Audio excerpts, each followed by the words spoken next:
Japan सख्ते में है क्योंकि शिंजो आबे की हत्या कर दी गई है।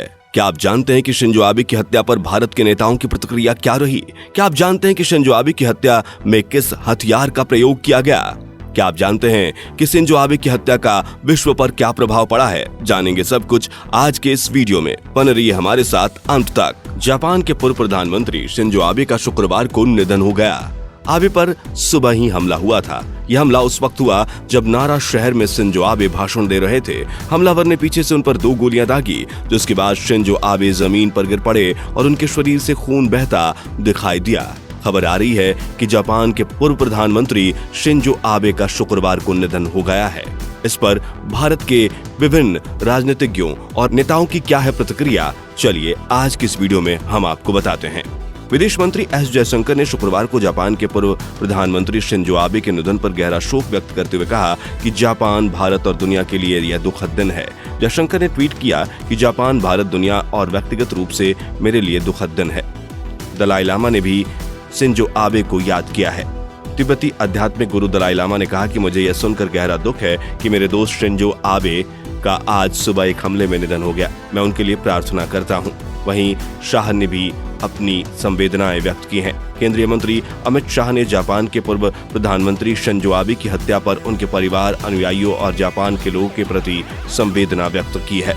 सोनिया गांधी ने भी दुख जताया है। कांग्रेस की अंतरिम अध्यक्ष सोनिया गांधी ने जापान के पूर्व प्रधानमंत्री शिंजो आबे की हत्या पर दुख जताया। उन्होंने कहा कि कई वर्षों तक आबे भारत के एक महान मित्र और शुभचिंतक रहे। उन्होंने हमारे दोनों देशों के बीच द्विपक्षीय संबंधों को विस्तार और गहरा करने के लिए बहुत कुछ किया।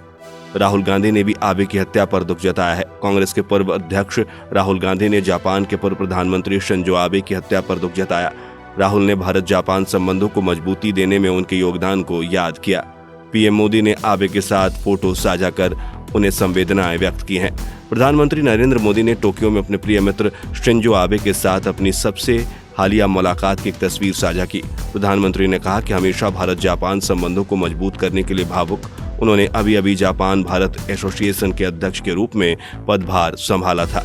दोस्तों, आइए आप जानते हैं कि जापान के पूर्व प्रधानमंत्री शिंजो आबे की हत्या किस तरह से की गई।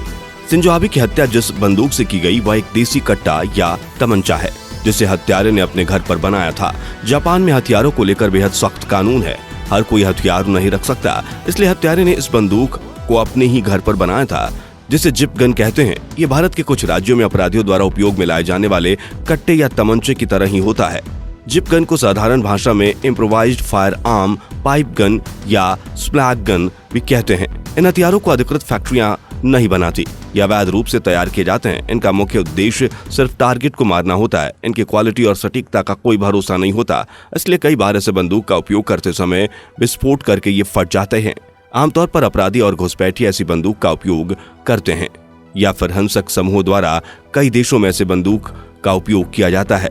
हालिया रिपोर्टों में ये सामने आया है कि शिंजो आबे की हत्या इसी तरह के हथियार से की गई है। जापान के पूर्व प्रधानमंत्री शिंजो आबे की गोली मारकर हत्या होने से पूरी दुनिया गम और गुस्से में है। हमलावर ने हत्या करने की वजह तो नहीं बताई, लेकिन इतना जरूर कहा कि शिंजो आबे से खुश नहीं था। जापान के नारा शहर में चुनाव प्रचार के दौरान हमलावर ने स्थानीय समयानुसार 11:30 पर शिंजो आबे पर 2 राउंड गोली चलाई। आबे बुरी तरह से घायल हो गए, जिसके तुरंत बाद उन्हें नजदीकी अस्पताल में ले जाया गया।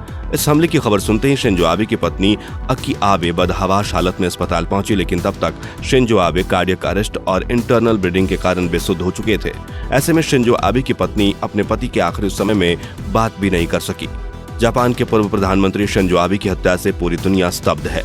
जापान जैसे शांत देश में वहां के सबसे प्रसिद्ध राजनेता के ऊपर हुए हमले ने आम लोगों को भी सख्ते में डाल दिया है। कोई सोच भी नहीं सकता था कि शिंजो आबे की गोली मारकर हत्या कर दी जाए। जापान एक ऐसा देश है जहां अधिकतर लोग अपनी पूरी जिंदगी बिना बंदूक देखे ही गुजार देते हैं। जापान का बंदूक कानून बहुत ही सख्त है। यहाँ किसी भी नागरिक को बंदूक का लाइसेंस लेने के लिए कड़ी प्रक्रिया से गुजरना पड़ता है। शांत देश होने और वारदातों के कम होने के कारण लोग बेहद कम संख्या में ही आत्मरक्षा के लिए बंदूक का लाइसेंस लेते हैं। जापान के घातक अपराधों में गोली मारने की अपेक्षा छुरा घोंपना अधिक आम है। जापान के पूर्व प्रधानमंत्री शिंजो आबे की शुक्रवार को इस हत्या के बाद से पूरे विश्व में इसकी चर्चा चल रही है। दोस्तों, ये वीडियो आपको कैसा लगा आप कमेंट करके हमें बता सकते हैं। जाते जाते हमारे चैनल को सब्सक्राइब करके बेल आइकन दबा लीजिए ताकि आपसे कोई भी हमारी वीडियो मिस ना हो। तब तक के लिए थैंक्स फॉर वॉचिंग।